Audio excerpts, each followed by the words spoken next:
Okay, I do believe it's time for us to begin. So let me say good evening, everyone, and welcome to our second online class on iNaturalist.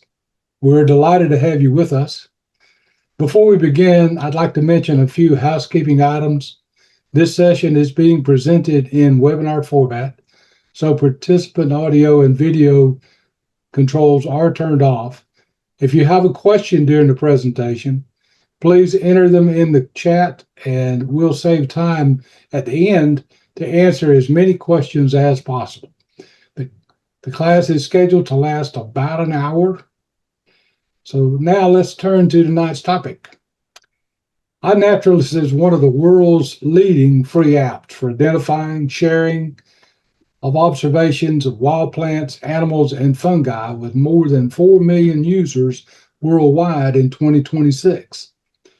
Ranked above the top 5 nature identification apps, it combines powerful AI-assisted species identification with a global community of naturalists, scientists, and nature enthusiasts. Every contribution or observation contributes to a growing body of biodiversity knowledge, making iNaturalist an outstanding tool for learning about, documenting, and conserving the natural world. Our presenter this evening is Eli Harris. Eli is a practicing botanist, a longtime iNaturalist user, and enthusiastic advocate for community science. He's contributed more than 17,000 observations to iNaturalist and recently earned the designation of iNaturalist Ambassador, qualifying him to lead both classroom instruction and field-based training for new users. We're very pleased to have Eli with us tonight to share his knowledge and experience. Eli, thank you for being here. The floor is yours. All right. Thank you, Mitchell. I appreciate you all having me tonight. So let me go ahead and share my screen. Let's see here. Okay, can you see my screen, Mitchell? Yes. Okay. All right. So this is my second workshop given to the Tennessee Native Plant Society over iNaturalist. So this workshop, I really wanted to focus on some more advanced features of the platform. So hopefully how this will go tonight is that I plan to use this PowerPoint for about 30 to 40 minutes. Then I hope to jump on to the iNaturalist workshop or the iNaturalist website and show demonstrations of some of the stuff that I'm talking about for the remainder of the time. At the end, I'll be happy to answer any questions that you may have. All right, so this is just the agenda that I have for the workshop. So we'll get started with how to photograph organisms for accurate identification. So photos and recordings are two of the main things that are uploaded to iNaturalist as evidence for identifications. Now, for photos specifically, iNaturalist uses AI or a computer vision to assist whenever it suggests IDs. Now, human IDers also aid in the confirming of species. Now, you have to have good images for the computer vision and also human identifiers to identify species. So AI, it's best on iNaturalist whenever you have good, clear, close images. Also, humans really need that heuristic as well to identify a lot of these species on the platform.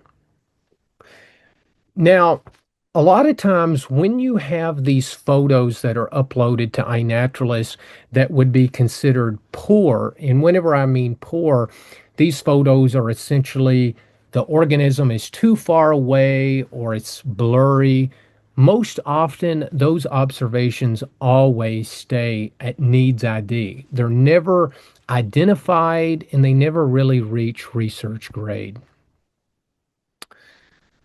So when I'm out in the field, a few different angles and plant parts that I try to capture whenever I photograph specimens is really three different parts that I try to capture.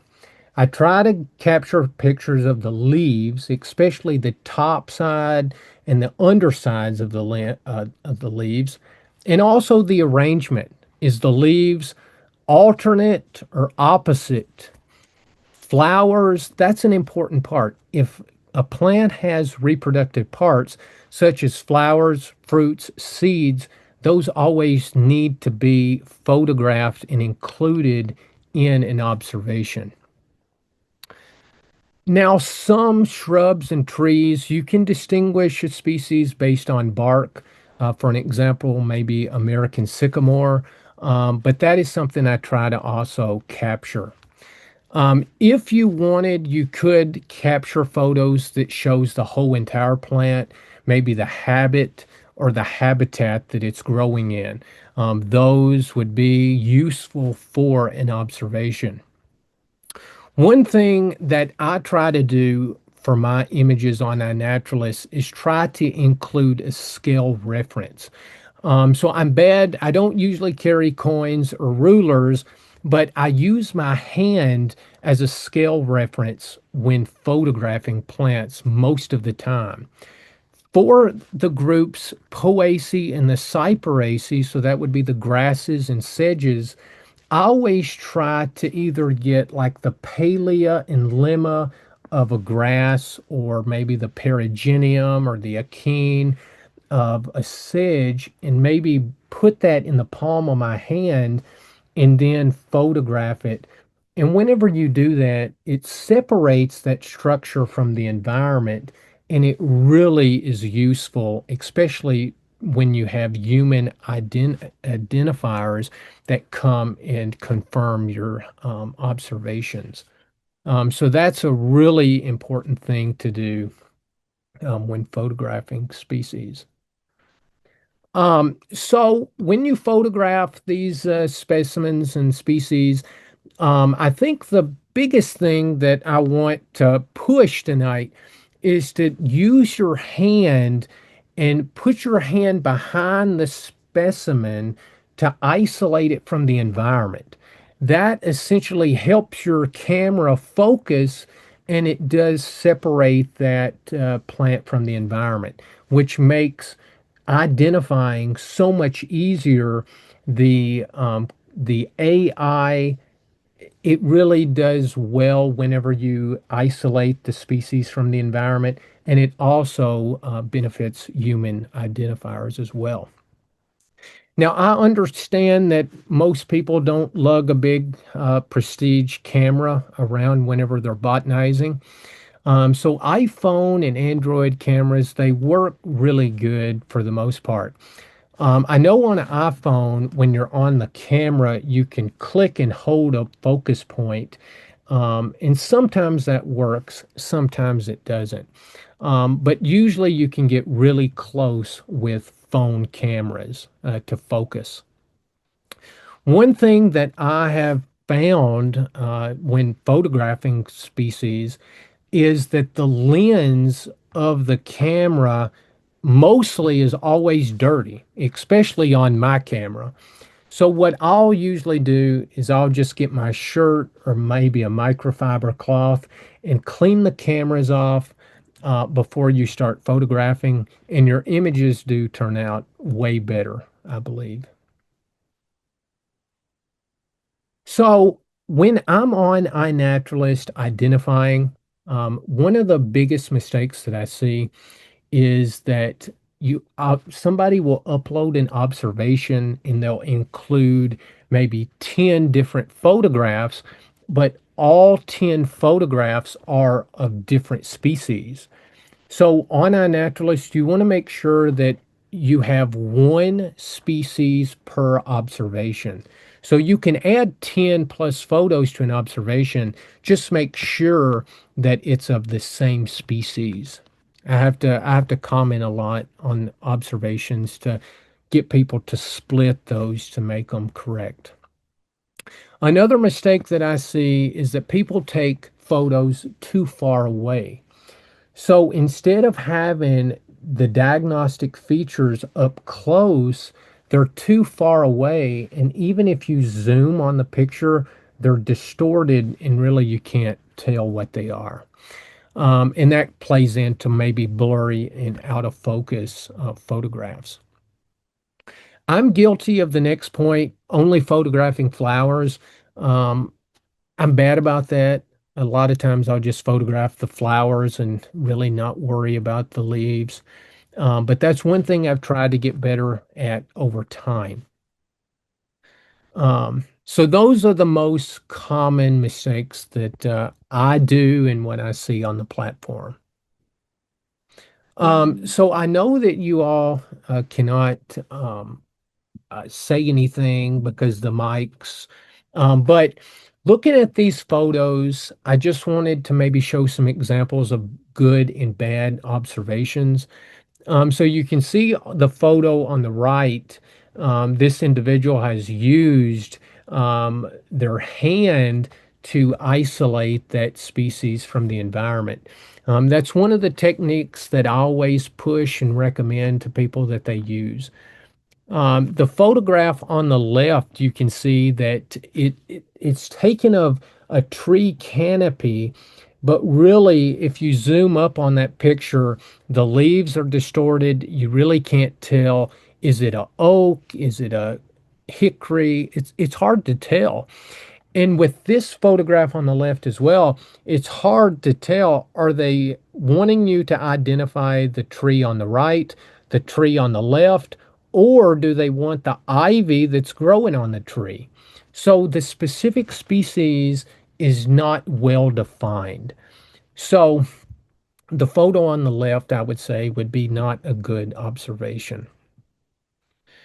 Now, for this example, we see another instance of somebody using their hand to isolate a species from the environment.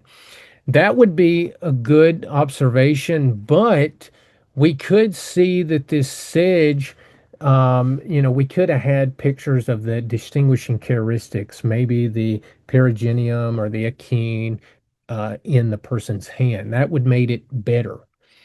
The photograph on the left, we can see it's not a bad observation. The photo is taken close, but really we can't tell much about the stem. We can't tell much about the stem arrangement. We can't tell what the leaves look like underneath or on top. So it's not bad, but I would say it could be better. And then this one, people may say that this is a bad photo or a bad observation, but like I said before, some trees and some shrubs can be identified based on the bark. And American sycamore is one that's very characteristic bark that it has. If this observation was to be of top of the line, we could have had photos of maybe a leaf or so forth. But the evidence that's shown here is enough to confirm that this is absolutely American sycamore. So like I've said before, my technique would be I usually will grab the plant or at least place my hand behind it to isolate it from the environment. Some plants, I understand that you can't really grab onto those. For an example, maybe stinging nettle or grazed lily. Those are two that you may not want to grab the actual plant, but you still could maybe place your hand behind to get the camera to focus and to isolate that. So the next section is where I want to really talk about annotating observations. And I used to not do much annotation because in a way, the way I used to do it, It took a long time to do it, but I found new ways to do it more efficiently, and that's what I'm going to share with you all tonight. Um, so you may ask yourself, what are annotations? So annotations are just metadata fields that are built into iNaturalist. Now these are standardized. So on a specific observation, you have standardized annotation fields where that say you're photographing and upload an observation of a caterpillar. The annotations may be life stage, sex, alive or dead. For plants, the annotations may be flowering, fruiting, leaves, or maybe sex. So, with each phylum or each classification of organisms, there's a standardized set of annotations that come with it. And we'll look at that in a minute. But because this is a plant society seminar, let's focus on the plant annotations. So, when looking at the phenology values of plants, we have four that deals with flowers: flowering, fruiting, budding, and no evidence of flowering. So when you upload plant observations, it's pretty easy just to go to the annotation tab and indicate, is it flowering, is it not, or is it budding?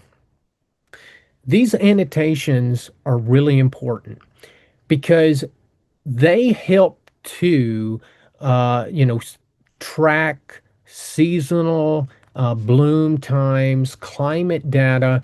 I know that climate change is a topic that people talk about, that maybe plants are blooming earlier in the season. And that's how these annotations can definitely shed light on that topic. Now, sometimes that you have plant species that are really close in vegetation, and you really can't tell which species they are, but their bloom time tells which species. And so sometimes by doing these annotations and looking at when these plants fruit and flower, it can tell you which species it is. So for this screenshot that I included, this is just a profile of Minge's fame flower. And when you go to a profile of a species on iNaturalist, you'll see a you'll see the most left screenshot that shows like the top observer, top identifier, total observations. But you can see that you have a chart feature down below that. You have seasonality, history, flowers and fruits, and leaves. These charts deal with these annotations. So if you click fruits and flowers or leaves, it will show you a customized chart, which this chart is shown on the right-hand side of the screen. It will show you which observations and how many observations have been annotated to have maybe flowers or fruits or buds. So that's a really important thing, especially if you want to go botanizing when some of these species are in reproductive modes. One other thing I'll talk about on this slide would be when you are on the species profile. So I'm talking about the left hand screenshot. You'll see where I circled view more. If you click view more, it'll bring up the screen down the bottom screenshot. And this is photos of the species that you're interested in. You can click fruits or flowers or leaves, and it will sort photographs of the species based on comes to iNaturalist. Something I really didn't even know about until about 4 or 5 months ago. So it's a really valuable thing. So when you annotate these species from the Explore tab, this is where it takes a lot of time. And this is where I used to get bogged down doing annotations because it's all manual. You have to individually click, and it just takes a lot of time. The annotations would be listed down here on the bottom right. I've got circled in red, but it's much easier to annotate from the Identify tab. So this would be a screenshot of the Identify tab. It's located on the third tab.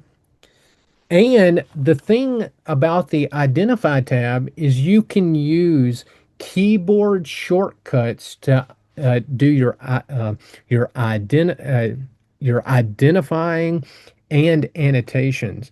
So your keyboard shortcuts are very, very important.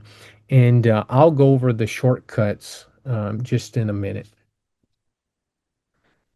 So continuing on this talk about metadata, we get into a different topic of observation fields. Now, these observation fields are user created. So me and you can create these fields and apply these to observations. Now, these are more flexible than annotations. There's thousands available and you can create them. I've created about 30 or 40 since I have started doing iNaturalist. These observation fields can be text, numeric, dates, drop down values. There's a lot of flexibility when it comes to these.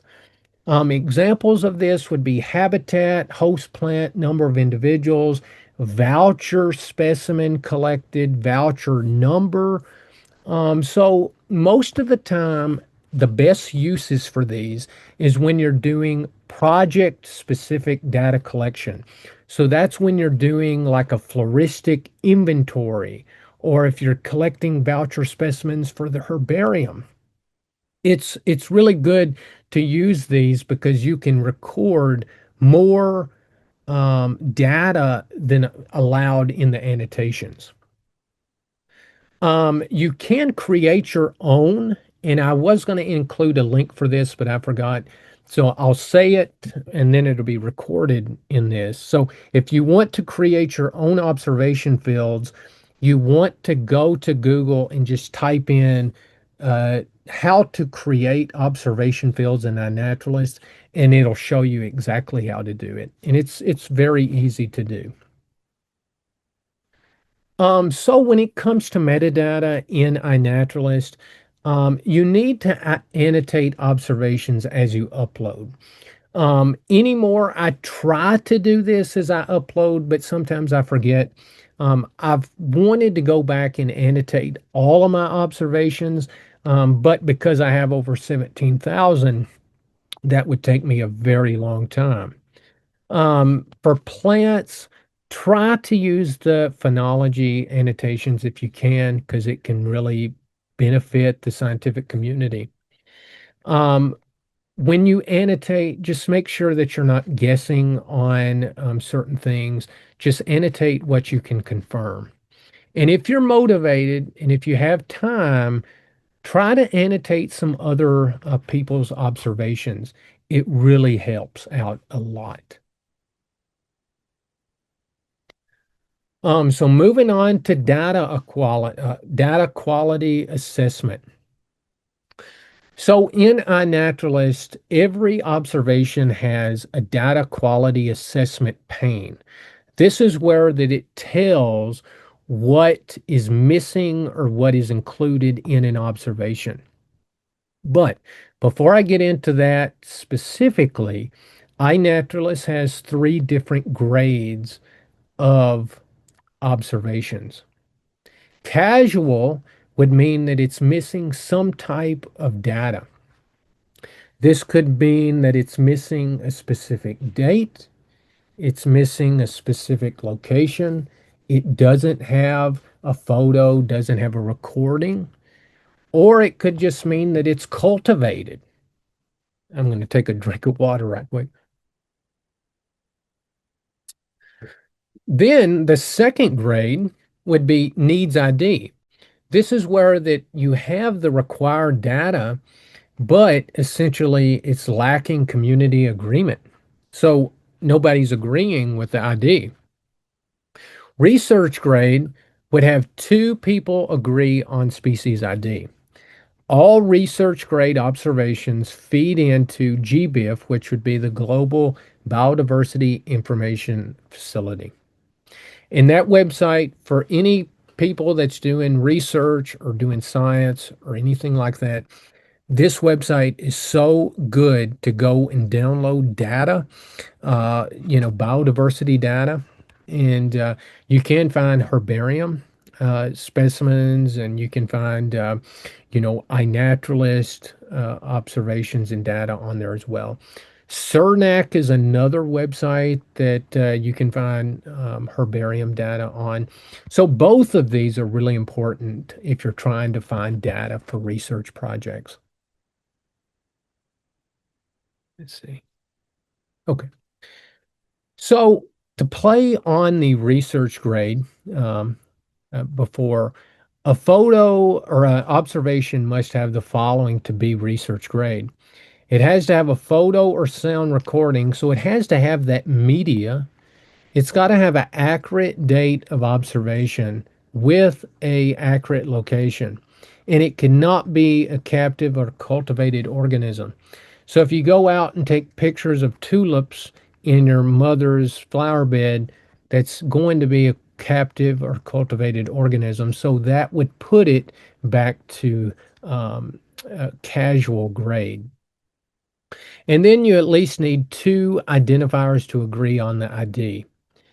All of that is required for the research grade on iNaturalist. But you can check this data quality assessment panel to see what it's missing or what it has.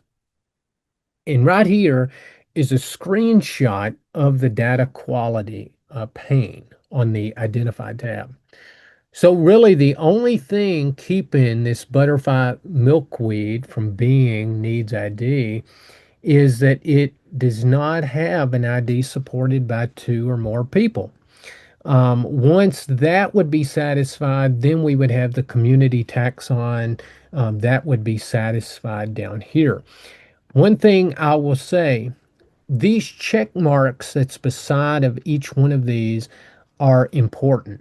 If you see an organism that is captive or if the date is not accurate, you can come on this data quality pane and you can push the down arrow and it will move it to casual grade. So feel free to do that if you need to. Don't be afraid to do it if you need to.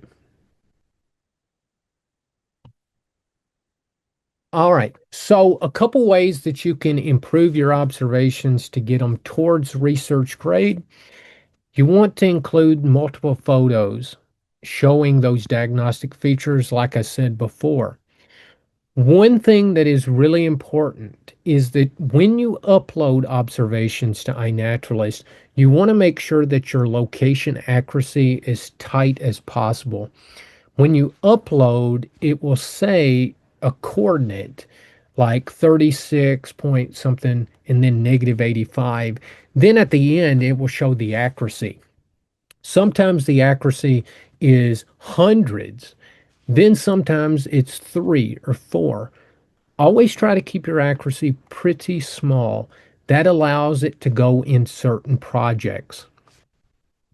If anybody responds or comments on your observations, be sure to respond back to those. A lot of people on iNaturalist are experts in their field and they are there to assist you. There's a lot of people that enjoy using iNaturalist, and I can say I'm one of those people. And if I can help anyway, just feel free to contact me. And I have my contact information at the end of the presentation. Now, one thing that I think is very important to do on iNaturalist is to contribute IDs to other people. Now, you have to be comfortable on the taxa. You have to focus on the taxa that you know well. You can't just identify a lot of stuff and, just make sh do it on a whim. You have to know that you're confident in that ID. But it's really good because the more and more that you ID on a naturalist, you get better at scientific names. You get better at learning the characteristics and the distinguishing characteristics, and you get better overall as a scientist. So try to contribute IDs to other people's observations if you feel comfortable doing so. If someone disagrees with an ID that you provided, know that it's not personal. I disagree with people, some on iNaturalist, and I don't do it out of malice. I do it just because the species may be identified wrong. So people's not doing it for personal reasons. And if you do disagree with somebody, explain why, just to let them know. Then the last part of this presentation I want to talk about is setting up projects for your property, land, or BioBlitz. So in iNaturalist, you have several different collection projects that you can do. So collection projects would be the projects that I typically use because I think they're the easiest. So when you set these projects up, any taxa that match your criteria are automatically included in the project. People don't have to manually upload or add those observations. They automatically are included.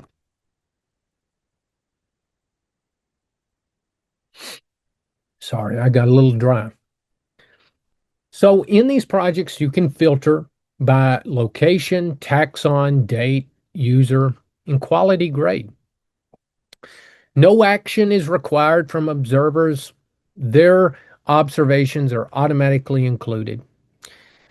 These projects are best for ongoing monitoring projects. I am an avid lover of Trillium. I love Trillium. That's really one taxon on iNaturalist that I identify the most. I have a project that's a collection project for the Trilliums of Tennessee that I created, and that's where I do a lot of my identifying. You can use collection projects for BioBlitzes. Um, Traditional projects, those projects people use for BioBlitzes, but I'm not really going to recommend that you use those because you have to manually join the project and you have to manually add your observations, which can be very, very time consuming. If you make 300 observations, you have to manually, add all those, which it does take time.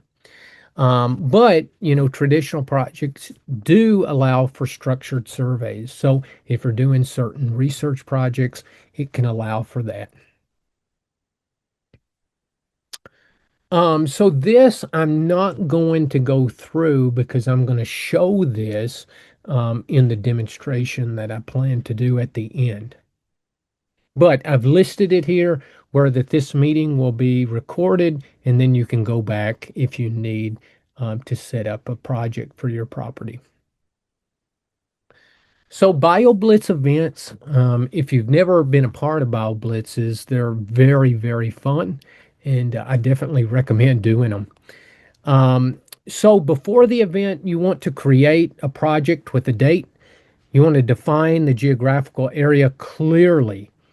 During the event, just encourage people to take lots of photos, and then you want to have your GPS enabled on your phone.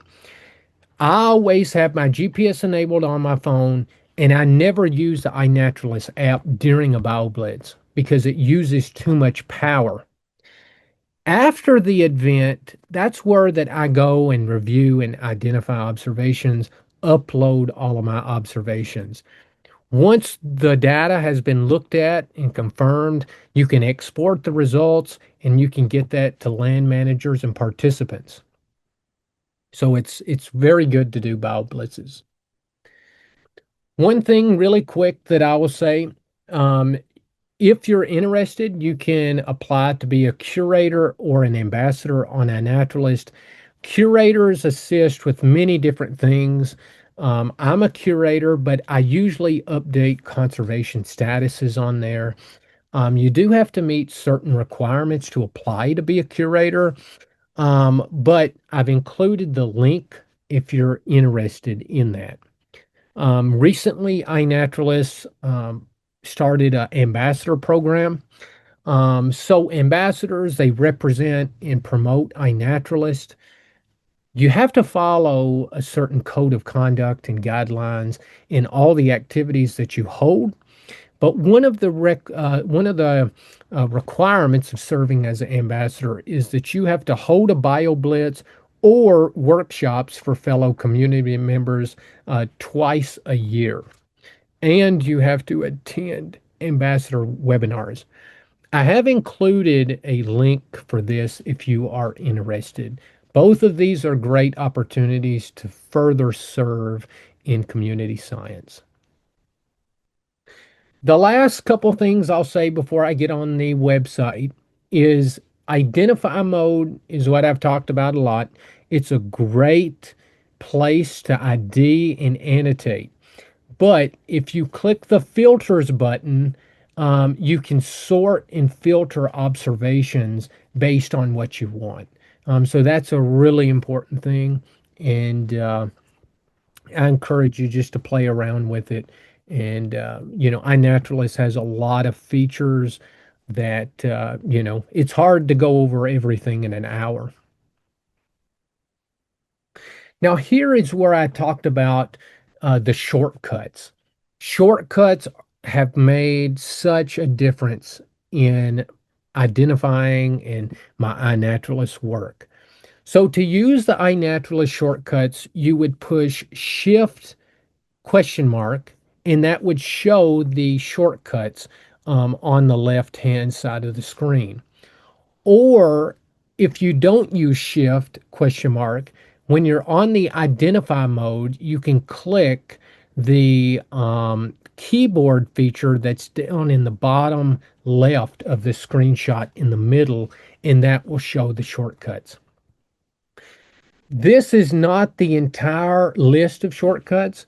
I've included a QR code in the right-hand side of the screen that you can get the complete list of shortcuts, including the shortcuts that show about the annotations. So I do encourage you to look at the complete list of shortcuts. It's very useful.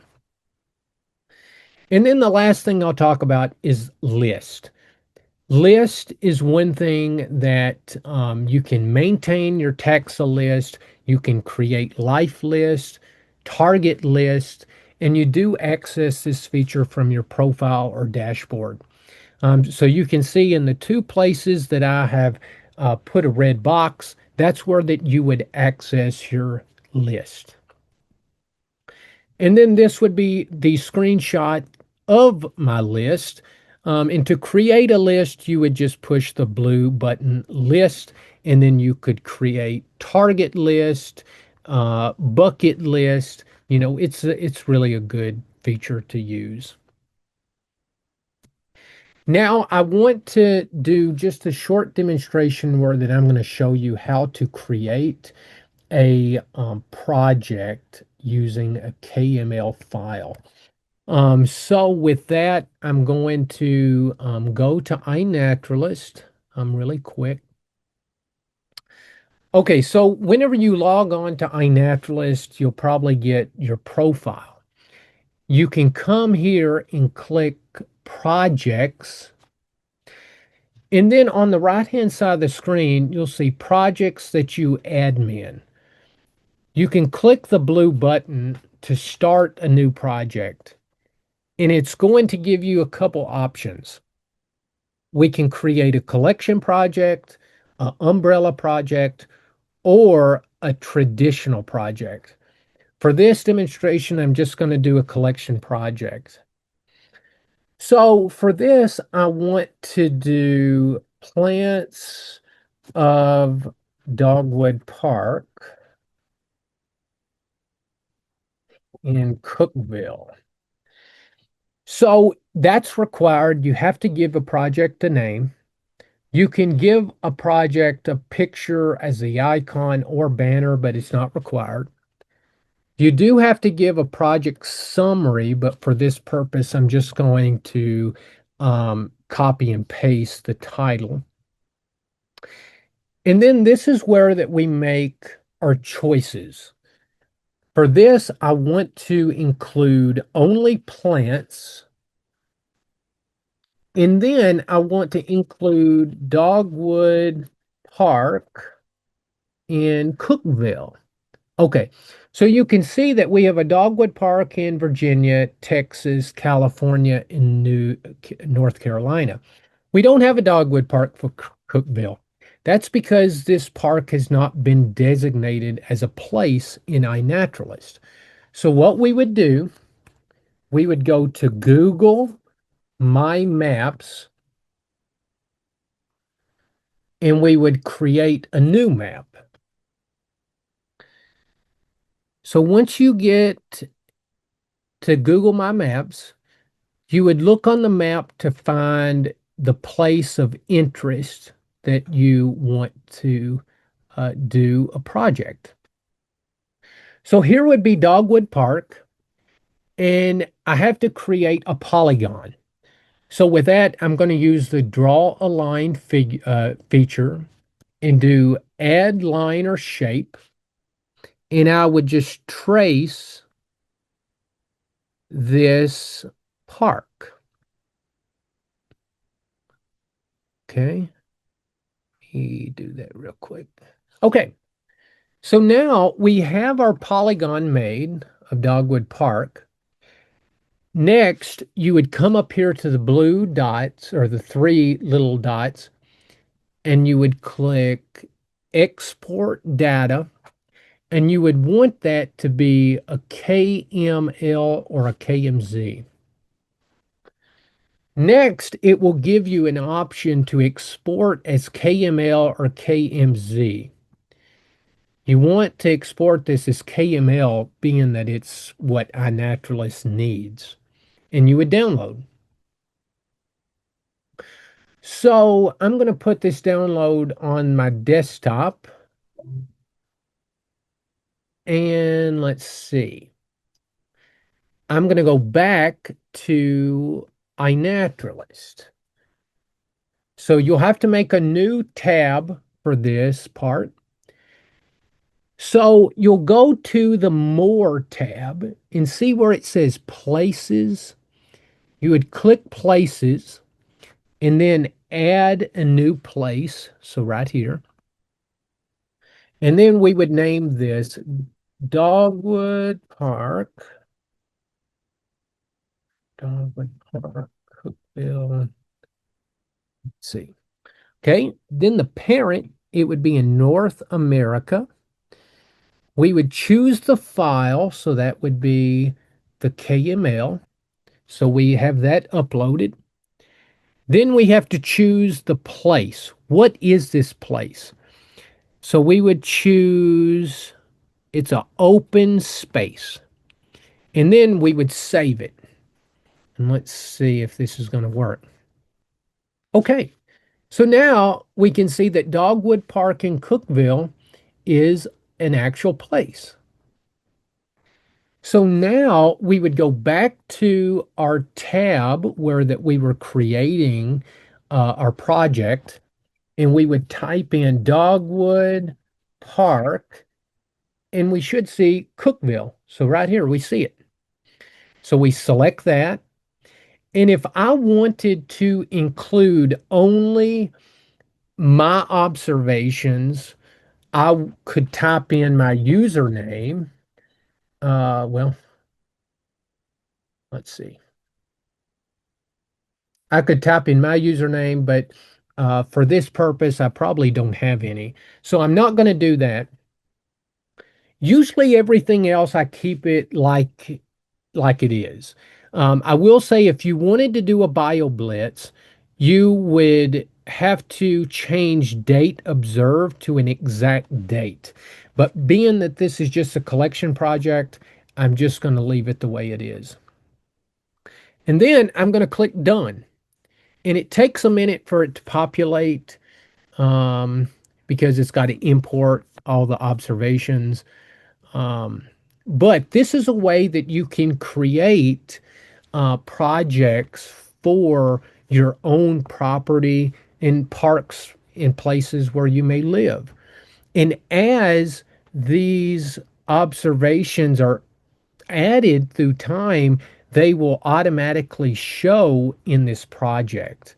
So projects are very easy to create and it's really, really good to create them. And I can show you, like, for an example, like the Trilliums of Tennessee. This is my project, and you can see that it shows the leaderboard, who has the most observations, species, and how many observations for each species has been uploaded. So that's a really good tool to use, especially if you're looking about doing bow blitzes or projects in general. Um, One thing, I don't know how much time I have, but I just want to look at the identify tool just really quick. And let's see. So right here, this species, I instead of moving my mouse and clicking add ID, I can use a shortcut. I can click the letter I on the keyboard and I can type in Casey. I'm not I'll just put it to family. And then I can save it. Instead of moving my mouse to click the annotation, I can click shift in the right button and that moves. If I wanted to annotate flowers, your keyboard shortcut would be pushing the keys P and L at the same time. Well, let's see. Yeah, P and L. If I wanted to indicate green leaves, it would be pushing the keys V and G at the same time. And then I can push shift in the right arrow to get to data quality. And you can see that the only thing keeping it from research grade is it's not supported by two or more. It's not even to the genus. But this is a good way that you can use the keyboard shortcuts. And right here in this left side is the keyboard where that you can see the shortcuts. Or you could push shift question mark and that gives your shortcuts as well. Let's see. One other thing I can say real quick is that on your profile, um, there is a journal feature where that you can write journals or little articles that people can read, and you can add figures and pictures to your journal articles, which is a really good thing. The calendar is really neat as well. It tells which dates you uploaded observations and how many. So that's something a lot of people don't know. But with that, I guess that concludes my demonstration. So let me go back to the PowerPoint really quick and and I can just give you my contact information. Um, so there is my contact information. So if you want to email me, feel free to, and I will answer any question that you have, or if I can assist you in any way, I would be more than happy to do so. There is my iNaturalist username. If you want to follow me on iNaturalist, I tend to identify a lot of observations for the people that follow me. Also, you can message me on iNaturalist as well. But at this time, if you have any questions, I would be more than happy to take those. Very good. Very informative. Thank you so much, Eli, for presenting this and giving us all this good information. I want to remind everyone that the uh, seminar tonight was recorded. And so if you want to go back and review any of this information later, uh, you will find it on the YouTube channel for TNPS probably in about 2 weeks. So it'll be out there for you to go back and review if you would like to do that. So again, if you have questions, please put them in the chat and we'll be happy to present those. Jeffrey Phillips says, great presentation. Oh, thank you, Jeffrey. I appreciate it. Thank you. PJ also says, thank you, very informative. Thank you. Thank you, PJ. Yeah. And I would suggest for any of you who may want to comment on tonight's format and the presentation approach that we're using, this is a new approach that we've rolled out. And so we'd love to hear from you what we did right, what you think we could do to improve. I think that would be very helpful to us going forward. Anyone else with questions or comments? If not, I think, Eli, you probably are the first this year who has finished on time or before time. So we appreciate that. And I want to thank you so much for conveying all this information and sharing your knowledge. I've known Eli for some time, and I know he is very thorough. So if you want to see how it's done, go look at iNaturalist and follow Eli because he has done quite a bit of that kind of work now. And want to thank all of you for participating. We will have other seminars on Zoom. They will be announced both on our Facebook page and also our website. So be looking for those. The next one coming up will be in the month of July. I think it's July the 23rd, 21st or 23rd, one of those two. So be watching for that, and we hope to see you again on one of those. So unless there are further questions, I am going to conclude for tonight and wish everyone a good evening.